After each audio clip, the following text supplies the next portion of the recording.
السلام علیکم ورحمۃ اللہ وبرکاتہ۔ معزز ناظرین، استقبال ہے ہمارے یوٹیوب چینل پہ۔ آج آپ کے سامنے ایک ایسا وظیفہ آپ کو بتانے والا ہوں جس وظیفے کے پڑھنے سے ساری پریشانیاں، سخت سے سخت پریشانیاں انشاءاللہ اللہ ہی کے فضل و کرم سے دور ہو جائیں گی۔ جیسا کہ آپ دیکھ رہے ہیں، ہم سب کی آنکھوں کے سامنے یہ منظر موجود ہے کہ پریشانیوں کا دور ہے، سخت سے سخت پریشانیوں کا مجھے اور آپ کو سامنا کرنا پڑ رہا ہے۔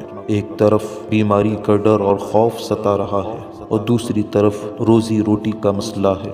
لاک ڈاؤن کی وجہ سے سب کے کاروبار بند، سب کی دکانیں بند، آمدنی کا ذریعہ بند ہو گیا ہے، جس کی وجہ سے کہ سارے لوگ پریشان ہیں، مایوس ہو گئے ہیں۔ میرے دوستوں، اللہ کی رحمت سے مایوس ہونا یہ کفر کی نشانی ہے، یہ کفر کی علامت ہے۔ اس لیے ہمیں اللہ کی رحمت سے مایوس ہونے کی کوئی ضرورت نہیں ہے۔ ایک وظیفہ، ایک اللہ کا نام، اللہ کے نام کو لے کر اللہ سے مدد طلب کرنا۔ اس وظیفے کی میں آپ کو کچھ فضیلت بتا دوں۔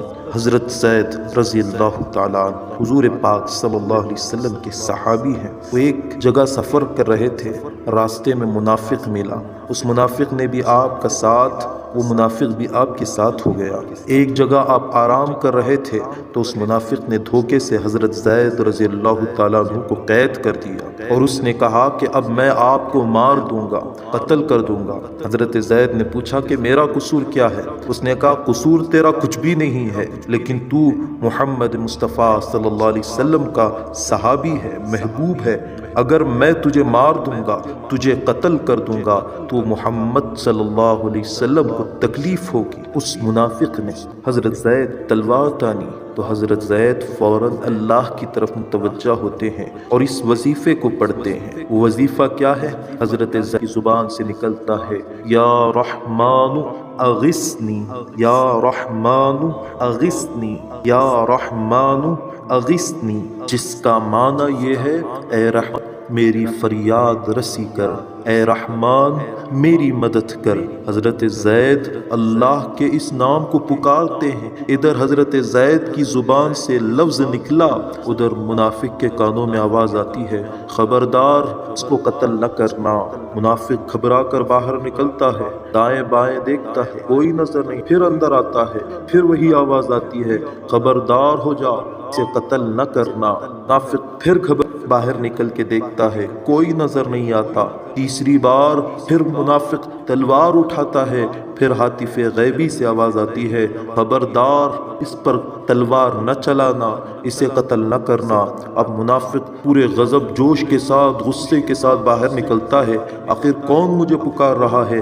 دیکھا کہ آسمان سے ایک گھوڑ سوار اتر رہا ہے اور اس نے دیکھتے ہی دیکھتے نیزے سے اس منافق پر وار کیا اور وہ منافق اس کھنڈیر وادیوں میں منافق کے دو ٹکڑے ہو کے گر جاتے۔ حضرت زید کے ہاتھ کھولتے ہیں اور پوچھتے ہیں، زید جانتے بھی ہو میں کون ہوں؟ حضرت زید نے لا علمی کا اظہار کیا تو فرمایا، میں اللہ کا فرشتہ جبریل ہوں۔ جب آپ کی زبان سے یہ جملہ نکلا، یا رحمان اغثنی، تب میں 7ویں آسمان پر تھا۔ اللہ نے مجھے حکم دیا کہ میرا بندہ مجھے مدد کے لیے پکار رہا ہے، اے جبریل تو جا اس کی مدد کر۔ جب دوسری بار آپ نے پکارا، یا رحمان اغثنی، میں پہلے آسمان پر تھا۔ جب آپ نے دفعہ پکارا، یا رحمان اغثنی، تب میں نے اس منافق کے 2 ٹکڑے کر دیے۔ دوستوں، جان سے بڑی اور کیا مصیبت ہو سکتی ہے؟ ادھر حضرت زید پورے یقین کے ساتھ ان دلوں کو پڑھتے ہیں تو اللہ ان کی حفاظت کے لیے جبریل امین کو اتار دیتے ہیں۔ تو میری اور آپ کی پریشانیاں تو یہ روزی روٹی کا مسئلہ ہے، کچھ بیماری کا مسئلہ ہے۔ اگر ہم بھی صبح شام ان کلمات کا ورد کریں گے اور اللہ کو یاد کریں گے، اس لفظ کے ذریعے ہم اللہ کو پکاریں گے تو انشاءاللہ اللہ کی مدد ضرور آئے گی، نصرت ضرور ہوگی۔ بزرگان دین سے منقول ہے کہ صبح شام اس تسبیح کو کم از کم 100 مرتبہ پڑھ لیا کرے، یا رحمان اغثنی، یا رحمان اغثنی، یا رحمان اغثنی۔